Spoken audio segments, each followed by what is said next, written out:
Halo Gadgeters, balik lagi sama saya Arya. Dan ini adalah Vivo T1 Pro dan Realme 9 Pro Plus. Pernah dengar istilah random act of kindness nggak sih? Misalnya teman kantor kita nih, tiba-tiba tuh traktir kopi kenangan atau donat gecko. Padahal ya mereka lagi nggak mau resign atau mau ngutang gitu. Nggak ada tujuannya, ya traktir-traktir aja. Ya namanya kalau kita ditraktir ya happy-happy aja ya. Apalagi kalau traktirnya tuh random kayak gini. Tentunya ngasih efek surprise yang lebih wah dong ketimbang teman kantor yang mungkin tiap hari atau tiap minggu traktir makan siang. Nah, konsep serupa ini juga saya lihat pas Vivo ngeluarin seri T1 Pro mereka. Nggak ada angin, nggak ada hujan, tahu-tahu mereka ngeluarin HP yang speknya tuh mantap banget. 4 jutaan dikasih SoC yang ngegas yaitu Snapdragon 778G. Ya sebenarnya di harga 4 jutaan ada juga sih Realme 9 Pro Plus yang punya price to performance yang nggak kalah mantep. Nah kalau ada budget 4-5 juta, mending ambil yang mana ya? Ya di tengah fenomena kelangkaan chipset global kayak sekarang ini, saya perlu apresiasi langkah Realme sama Vivo sih, yang tetap ngasih SoC ngegas buat HP 4 jutaan. Apalagi Dimensity 920 dan Snapdragon 778G ini tuh jadi kerasa lebih murah ya. Karena sebelumnya tuh baru bisa ditemuin di HP yang harganya tuh 6 juta ke atas. Kalau dari jeroannya sih, kedua SoC ini punya jeroan yang mirip-mirip ya. Mulai dari performa tingkat turbonya yang pakai Cortex A78, terus udah support 5G juga. Dan udah punya fabrikasi yang minimalis di 6 nanometer.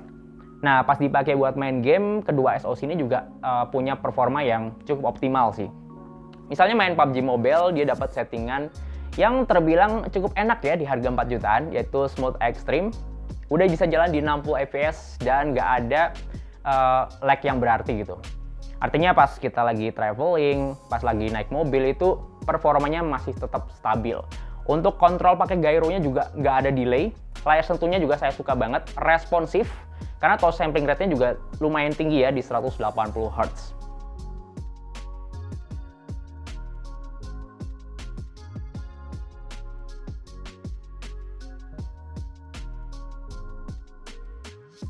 Kalau buat main Mobile Legends, di sini performanya juga masih mirip-mirip ya.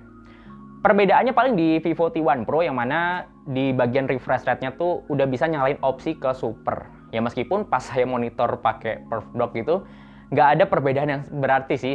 Sama performanya Realme 9 Pro Plus yang juga bisa main di high frame rate. Artinya baik super dan high frame rate di sini tuh ya sama-sama bisa jalan di 60 fps dan tetap stabil. Yap, saya perlu mengapresiasi performa kedua SoC ini yang tampil cukup stabil ya, meskipun udah dipakai main sekitar 3 match berturut-turut gitu. Bahkan pas kondisi late game, yang mana lagi rusuh-rusuhnya, kedua SoC ini tuh kerasa banget stabilnya.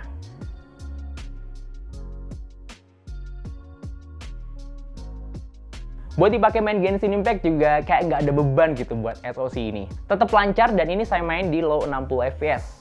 Di sini saya bisa dapetin sekitar 40 fps ke atas lah. Untuk Vivo T1 Pro memang di sini kerasa lebih stabil ya performanya ya. Ya naik turun masih ada tetap. Cuma fluktuasinya tuh nggak ekstrim-ekstrim banget. Artinya kalau lagi ada frame drop, itu tuh dia nggak turun drastis gitu. Masih naik turun.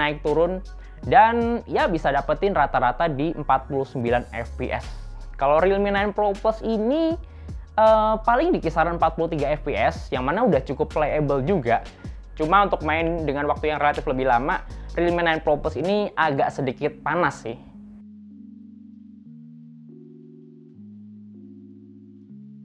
Saya juga mainin Genshin Impact ini pakai fan cooler dan di sini ada perbedaan yang cukup signifikan. Kalau di Realme 9 Pro Plus dipasangin pendingin, dia tuh bisa naik sekitar 7-8 fps lah untuk performanya gitu. Sementara kalau di Vivo T1 Pro itu hampir nggak ada perbedaan yang berarti ya. Yang artinya bisa saya simpulkan di sini kalau sistem pendingin Vivo T1 Pro di sini tuh tampil lebih optimal gitu, lebih kerasa gitu pendinginnya. Bahkan tanpa fan cooler sekalipun main di Vivo T1 Pro juga jauh lebih nyaman.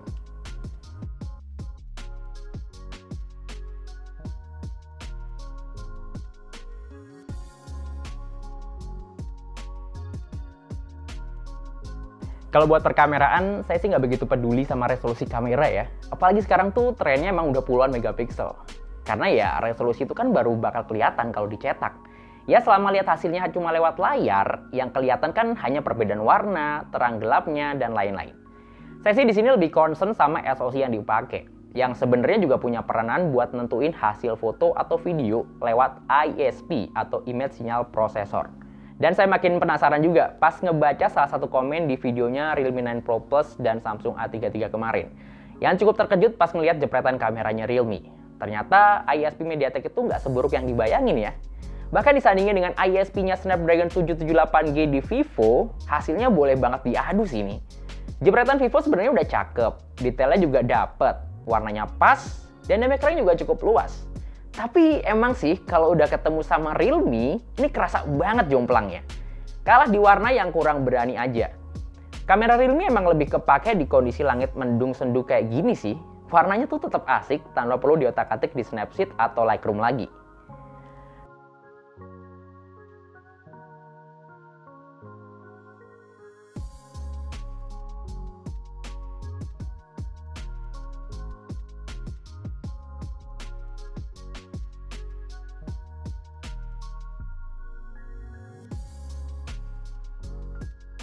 Nah, konsistensi warna yang gonjreng di Realme ini juga dipakai di lensa ultrawide-nya. Kelihatan lebih seger aja gitu. Ya, meski saya nggak bilang ultrawide-nya Vivo ini jelek sih. Karena dari segi detail dan warna, ini sebenarnya udah bagus. Ya, cuma kalah di good looking aja sih di jepretan akhirnya.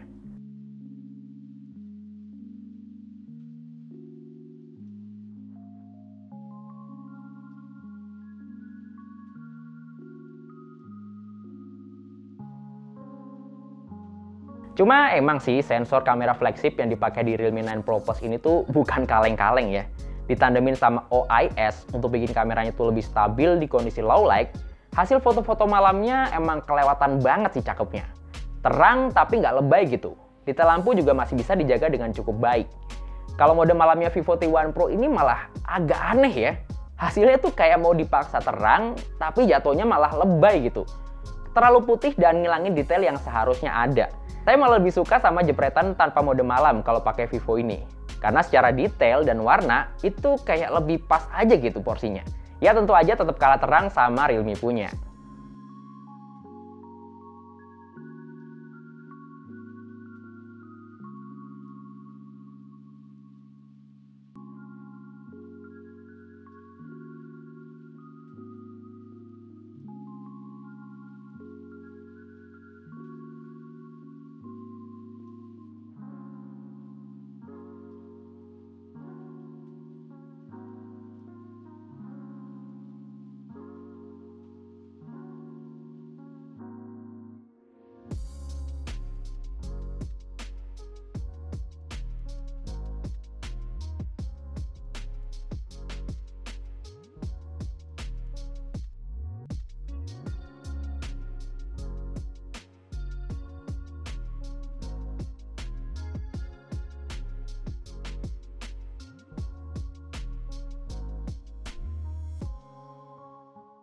Ya, untuk perekaman videonya, kamera kedua HP ini tuh udah sama-sama mantap ya. Karena kamera belakangnya udah bisa rekam video 4K 30 fps.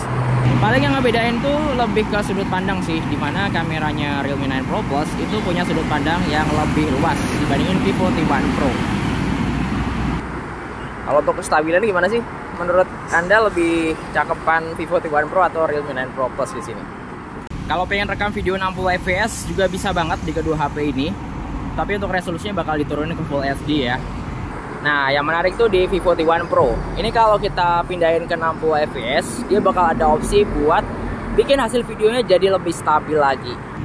Ini saya coba sambil jalan yang agak cepet deh, buat nguji seberapa stabil kamera kedua HP ini. Nah, ini kalau lensa ultrawide-nya dipakai buat rekam video. Yang cukup aneh tuh di kamera ultrawide yang Realme 9 Pro Plus, hasil videonya tuh malah nggak wet banget ya. Emang kelihatan lebih stabil sih. Saya curiganya dia pakai IIS deh di lensa ultrawide-nya. Cuma ya gitu, malah ngilangin esensi ultrawide yang harusnya punya sudut pandang lebih luas. Sementara kalau dipakai buat ngevlog, sebenarnya saya lebih suka hasil videonya Vivo T1 Pro sih, karena di sini ada fitur IIS-nya yang bisa diaktifin buat bikin hasil videonya tuh jadi lebih stabil kayak gini. Cuma konsekuensinya hasil video itu kayak agak ngezoom gitu ke wajah ya. Jadi sudut pandangnya tuh jadi lebih sempit ketimbang kamera depannya Realme 9 Pro Plus. Nah ini kalau saya arahin ke backlight,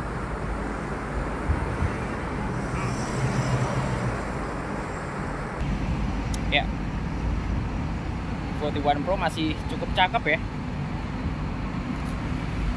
Kalau buat mikrofonnya gimana nih? Suara saya lebih jelas kedengeran dari Vivo T1 Pro atau Realme 9 Pro Plus?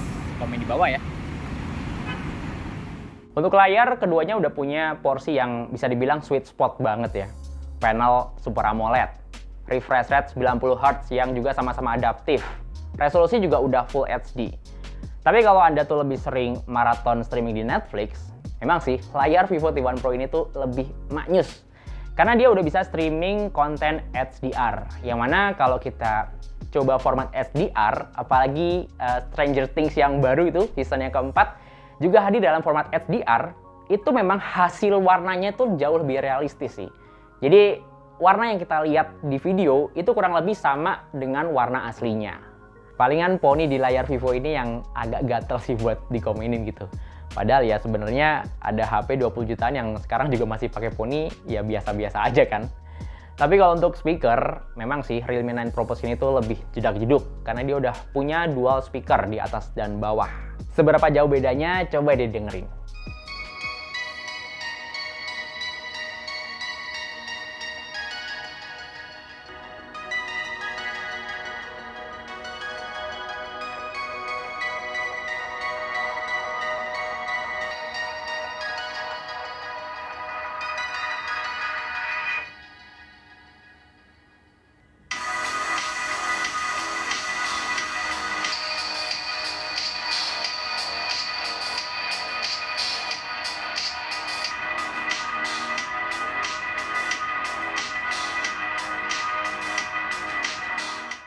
Kalau untuk penggunaan sehari-hari, sebenarnya baterai kedua HP ini udah cukup aman ya.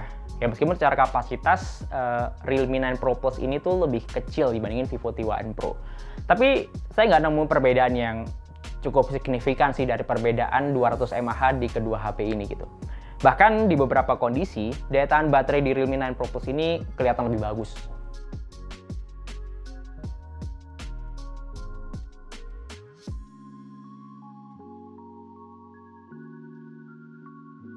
Kalau buat chargernya, di sini saya suka banget ya, karena keduanya tuh masih dikasih charger bawaan dan udah sama-sama ngebut. Tapi kalau soal ngebut-ngebutan, Realme 9 Pro Plus ini emang lebih ngegas sih. Ini pakai Super Dart Charge 60 watt, dia tuh ngisi setengah jam dari 10%, itu baterainya langsung diisi di 91%. Sementara di Vivo itu baru keisi di kisaran 78%-an lah. Total sampai penuh, Realme 9 Pro Plus ini cuma butuh waktu sekitar 42 menit. Sementara di Vivo T1 Pro itu ya 1 jam kurang dikit lah. Ya dengan harga yang lebih murah tapi tetap dapat performa yang wah, emang sih mau nggak mau ada bagian yang didiskon di Vivo T1 Pro ini. Seperti absennya slot microSD. Selain itu, Vivo T1 Pro juga udah nggak punya jack audio. Cuma ya Vivo masih berbaik hati ngasih konverter USB-C to jack audio yang juga ada di paket penjualannya. Tapi buat saya pribadi sih kayak gitu masih kurang praktis ya, ketimbang Realme 9 Pro Plus yang tinggal colok dan pakai gitu. Oke, jadi kesimpulannya kalau Anda tuh berencana beli HP buat mabar game berjam-jam, Vivo T1 Pro ini punya performa yang relatif lebih stabil sih, dan tetap adem gitu. Karena sistem pendinginnya emang lebih bagus ketimbang Realme 9 Pro Plus. Jadi ya cukup aman lah dipakai main game lama-lama. Dipakai buat bikin konten video di TikTok juga kayaknya masih cukup mantep ya. Di sini hasil videonya lebih stabil juga, mau di 4K, Full HD. Pakai mode 60 fps, bahkan ultrawide juga hasil videonya nggak kelihatan abal-abal. Sementara kalau Anda tuh lebih sering pakai kamera buat foto-foto, memang sih hasil kameranya Realme 9 Pro Plus ini tuh mantep jiwa. Terutama buat foto-foto malam ya. Di sini tuh ditambah sensor kamera flagship dan ISP yang emang paripurna banget, hasil foto malamnya itu cakep. Bahkan saya nggak merasa kalau ini adalah HP 4 jutaan gitu, karena ya beda kelas gitu untuk foto malamnya. Nah, dengan harga yang lebih mahal, Realme ini masih ngasih fitur-fitur ekstra sih, yang mana seharusnya ada di HP 4 jutaan. Seperti stereo speaker, jack audio, pilihan storage yang lebih besar, dan masih dikasih opsi buat nambah micro SD. Oke, semoga video ini bisa ngasih referensi buat Anda yang masih bingung mau ambil Realme 9 Pro Plus atau Vivo T1 Pro. Untuk ngecek spek lengkap dan link pembelian kedua smartphone ini, seperti biasa, Anda bisa cek linknya di kolom deskripsi di bawah video ini ya. Ya, terima kasih sudah nonton video ini dan sampai ketemu di video berikutnya.